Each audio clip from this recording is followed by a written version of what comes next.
And in retrospect, would you change anything about the way you finance the journey? I realized hindsight's 2020, and it's always easy to kind of look back and go, "Oh, we shouldn't have given money here. Or we should have." But for the listeners who are thinking of maybe raising some money to get them to the vision, I'd just be curious if there's anything you would do differently, or maybe have a do-over if you could change anything about the way you financed it. Yeah. So I think one of at the end of the day, 20% is a big chunk of the business, but I think, in the context of VC funded businesses, I think we did all right there. Part of how we got through to that point is we often negotiated prepayments from our key customers.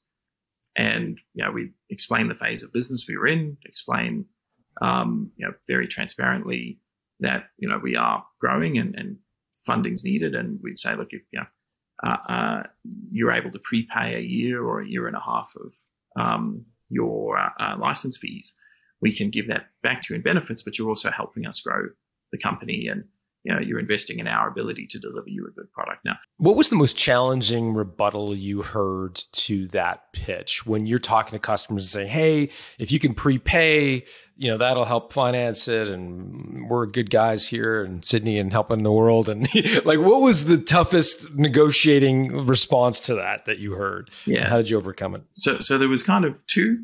One was, hang on, guys, are you and you're not going to be solvent if we go with you, and fair enough. Like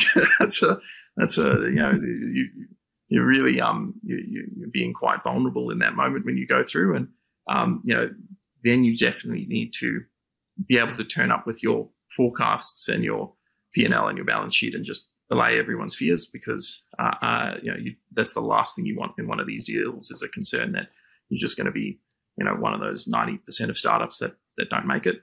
So you're trying to build confidence while asking for a prepayment. The other one, I think, was probably actually a more important one in hindsight that I didn't really understand at the time. But we would sometimes get a customer saying, "Well, if we prepay, how do we keep you accountable?" And it's amazing how much trouble it can cause in a deal if a customer doesn't feel like they can hold you accountable.